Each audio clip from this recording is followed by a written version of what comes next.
வணக்கம் நண்பர்களே. நாளொரு கதை. கதை எண் 37. யாருக்கு கடனாளி?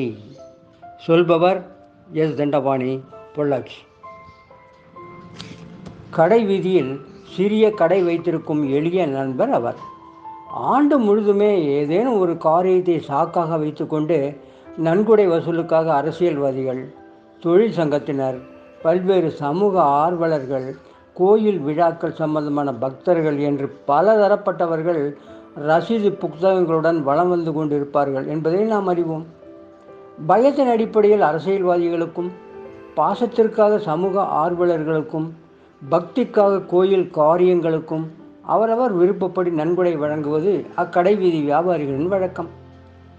நன்கொடை வழங்கிவிட்டு அவரவர் வேலைகளை கவனித்தால் பரவாயில்லை, அடுத்தவர் எவ்வளவு அளிக்கிறார் என்று கூர்ந்து கவனிப்பதிலே ஆர்வம் கொண்டவர்களாகவும் அவர்கள் இருந்தார்கள். நமது நண்பர் தன்னால் இயன்றதை தன்னை நாடி வருவோரில் தனக்கு பிடித்தமானவர்களுக்கு நன்கொடையாக அளிக்கும் குணத்தை கொண்டிருந்தார். குறிப்பாக பக்தி மிக்கவரான அவர் கோயில்களுக்கு நன்கொடை வழங்குவதில் சற்றே கூனிக்குறுகத்தான் தன்னால் இயன்றதை வழங்குவார்.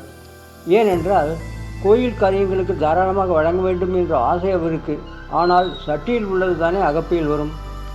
தன்னை அனைவருமே பெரிய அளவில் நினைக்க வேண்டும் என்ற ஒரே காரணத்திற்காக ரசீது புத்தகத்தில் பெரிய தொகையை குறிக்கும் முக்கால்வாசி பேருக்கு இடையே ஒரு சிறிய தொகையை மட்டுமே தன்னால் குறிக்க இயலுகிறதே என்ற கவலை நமது நண்பருக்கு.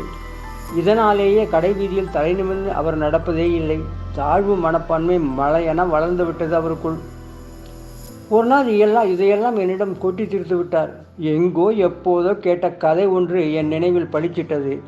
அது அவருக்கும் அவர் நிலையிலே இருக்கும் பலருக்கும் பொருத்தமாக இருக்கும்.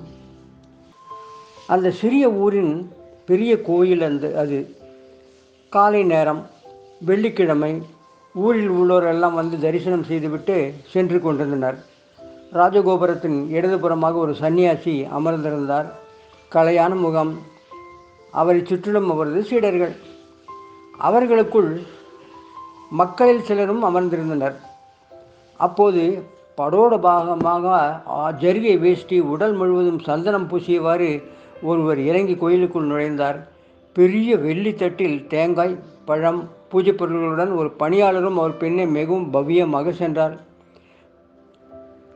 பெரிய மனிதரை கண்டோர் அவருக்கு வணக்கம் செலுத்தினர். அவரும் தலை அசைப்பின் மூலம் அவற்றை ஏற்றுக்கொண்டார். கோயிலுக்குள் நுழையும் முன் அவரின் பார்வை அந்த சன்னியாசியின் மீது விழுந்தது. இந்த பண்டாரத்துக்கெல்லாம் வணக்கம் சொல்ல வேண்டியிருக்கிறது என்ற ஆணவத்தில் ஒரு வணக்கம் போட்டுவிட்டு சென்றார். அவர் சென்றதும் சன்னியாசி, அதற்கு இது ஈடாகாது என்று கூறினார்.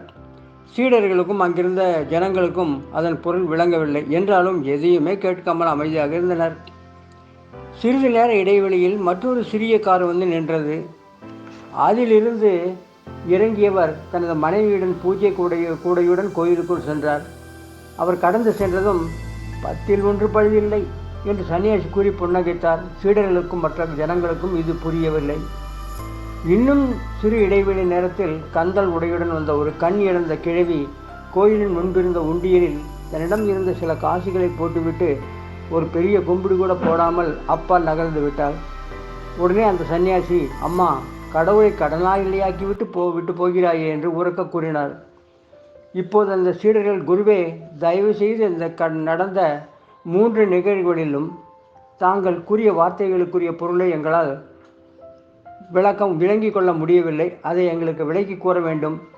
எங்களது சிற்றறிவுக்கு அவை எட்டவில்லை என்று பணிவுடன் வேண்டினர்.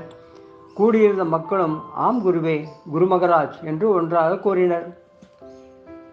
முதலில் பெரிய காரில் வந்த படோடமான ஆசாமி இந்த கோயிலுக்கு வேண்டிய உற்சவ விக்கிரகங்கள், மண்டபங்கள் ஆகியவற்றை தனது செலவில் அமைத்து கொடுத்திருக்கிறார். என்றாலும் வெளியே பெரிய பக்தனை போன்று தோற்றமளிக்கும் அவர் உண்மையில் பெரிய அளவில் சாமி சிலைகளை கடத்தும் வேலைகளில் ஈடுபட்டு பெரும் பொருள் ஈட்டியுள்ளார். கோடிகளை சம்பாதிக்கும் அவர் கண் துடைப்பாக்காகவும் தனது பாவங்களை ஈடுகட்டி கொள்ளவும் சில ஆயிரங்களை செலவழித்து தன்னை பெரும் பக்தனாகவும் காட்டிக்கொள்கிறார். எனவே அதற்கு அவர் செய்யும் பாவங்களுக்கு இது ஈடாகாது என்று கூறினேன். இரண்டாவது வந்த வியாபாரி உணவு தானியங்களை பதுக்கி கொள்ளை லாபம் அடித்து வருவதுடன் பொருள்களில் கலப்படமும் செய்து வருகிறார்.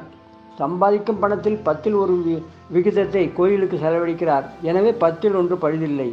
சொற்றொடர் அவருக்காக கூறப்பட்டது. அவர் செலவழிக்கும் பொருளை ஏற்றுக்கொள்வதும் கொள்ளாததும் கடவுளின் விருப்பம். இறுதியாக அந்த பார்வை இழந்த மூதாட்டி தன்னால் முடிந்த வேலைகளை செய்து சம்பாதிக்கும் பணத்தில் தனது செலவிற்கு போக எஞ்சியவற்றை கடவுளுக்கு செலுத்தி கடவுளை கடன்காரனாக ஆக்குகிறாள். கடவுள் அவருக்காக இதுவரை எதையுமே செய்யவில்லை. அவளுக்கு பார்வை வழங்காததன் காரணமும் அவருக்கு தெரியாது.